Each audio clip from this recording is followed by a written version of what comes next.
โอเคคลิปนี้จะมาสาธิตหรือว่าทดลองวิธีการถอนเงินจากโบรกเกอร์ FFPro เนาะไปยังแอป OKX หลังจากที่ว่าคลิปก่อนหน้านี้เราได้เฮ็ดวิธีการฝากเงินเข้ามาในโบรกเกอร์ FFPro เนาะก็คือเราฝากเงินจากแอป OKX เข้ามาหา FFPro ไปแล้วฉะนั้นเราก็จะมาถอนเงินตัวนั้นออกเนาะมื้อนี้เนาะเราจะมาสาธิตเลยก่อนอื่นก็ให้ทุกคนเข้ามาเนาะในหน้าต่างของแอป FFPro ก่อนซึ่งทุกคนจะเห็นเงินของข่อยอยู่ในบัญชีจริงเนาะตอนนี้21เหรียญประมาณนั้นซึ่งก่อนที่ทุกคนจะทำการโอนถอนเงินออกหรือว่าโอนเงินออกแม่นทุกคนต้องได้โอนย้ายจากบัญชีจริงนี้เข้าไปหากระเป๋าหลักก่อนโดยการกดไปที่บอนไอคอนเนาะปุ่มโอนภายในบนนี้เพื่อว่าเขาจะโอนเงินจากบัญชีจริงเนาะไปยังกระเป๋าหลักก่อนในหน้านี้มันให้ทุกคนสลับเนาะสลับให้ตัวที่เป็นตัวที่มีเงินอยู่ให้ไปอยู่เทิงเนาะก็คือตัวบัญชีเทรดของเขาให้ไปอยู่เทิงก่อนโดยการกดไปที่บอนนี้บอนไอคอนบอนนี้โอเคตอนนี้บัญชีจริงของเขาก็ไปอยู่ทางเทิงแล้วเนาะซึ่งเขาจะโอนจากบัญชีเทรดของเขานี้เข้าไปหากระเป๋าหลักก่อนไปยังกระเป๋าหลักเนาะใส่จำนวนเงิน21เหรียญแล้วกดโอนเงินบนนี้ได้เลยโอเคตอนนี้เขาก็ได้ทำการโอนย้ายเนาะโอนย้ายจากบัญชีเทรดของเขาไปยังกระเป๋าหลักเป็นที่เรียบร้อยแล้วเงินก็เข้ามาแล้วก็คือ21เหรียญ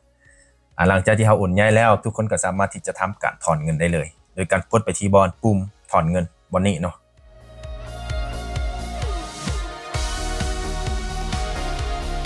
โอเคในหน้านี้มันให้ทุกคนใส่จำนวนเงินเนาะอยู่ในห้องที่1ตัวอย่างในคลิปนี้เขาจะถอนประมาณ21เหรียญหลังจากนั้นมันก็จะขึ้นช่องทางการถอนเงินต่างๆขึ้นมาเนาะช่องทางที่มันขึ้นมาอยู่นี่มันจะเป็นช่องทางที่เขาเคยฝากเคยถอนเท่านั้นถ้าว่าเขาบ่เคยฝากบ่เคยถอนจักเทื่อมันก็จะบ่ขึ้นมาให้และในคลิปตัวอย่างนี้เขาจะถอนเป็นเงินคริปโตเนาะก็คือเขาจะโอนเป็นเงินคริปโตไปยังกระเป๋า OKX ฉะนั้นเราต้องเลือกเป็นตัวที่3โอเคจากนั้นกดดำเนินการต่อ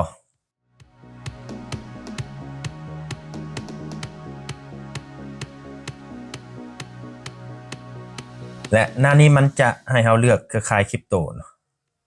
บนนี้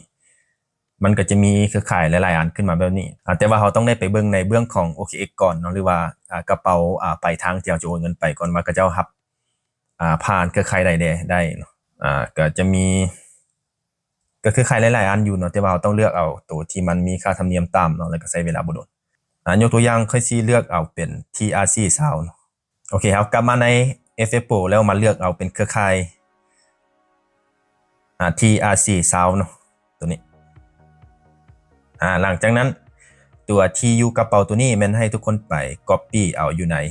แอป OKX เนาะก็คือTU กระเป๋าปลายทางของเรานั่นแหละหลังจากที่เข้ามาใน OKX ให้ทุกคนกดไปที่บอน Deposit Crypto บอนนี้แล้วเลือกเป็นเหรียญ USDT เนาะเหรียญ USDT ทุกคนต้องได้เลือกให้มันถูกต้องเนาะหลังจากนั้นมันเลือกเครือข่ายเนาะก็คือเป็น TRC Sound เครือข่ายตัวนี้ระมัดระวังเนาะทุกคนต้องได้เลือกให้มันตรงกันทั้ง2ฝั่งบ่ซั่นมันจะบ่ได้เลยแล้วเงินก็จะหายไปเลย Oh no โอเคมันจะขึ้นมาเป็น TU กระเป๋าให้ทุกคน copy ไปโดยการกดไปที่บอนนี้เป็นการ copy TU กระเป๋าเนาะแล้วไปที่ FFPro ไปวาง TU กระเป๋าใส่ในห้องนี้กดวางใส่เลยหลังจากนั้นเราก็มีแต่กดดำเนินการยืนยันเพื่อทำการถอนเงินหรือว่าโอนเงินจาก FFPro ไปยังOKX ก็จะประมาณนั้นตอนนี้การดำเนินการถอนเรียบร้อยแล้วเราก็มีแต่รอท่าเขาเจ้าอนุมัติก็อาศัยเวลาหน่อยนึงเนาะถ้าหากว่าเราถอนในวันราชการก็คือวันจันทร์วันศุกร์ก็อาจจะบ่โดนหลังจากที่เรารอท่าเนาะมันก็จะแจ้งเป็น Gmail เนาะมาให้เราหรือว่าทางแอป OKX ก็จะก็ว่า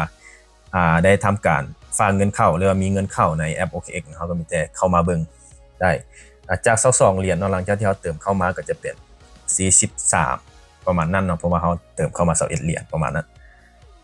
และนี่ก็คือวิธีการโอนเงินเนาะหรือว่าถอนเงินจากโบรกเกอร์ FFPro มายังกระเป๋า OKX หรือว่าแอป OKX เนาะก็จะประมาณนี้ขอขอบใจทุกคนที่เข้ามาติดตามแล้วก็รับชมคลิปของเราขอขอบใจ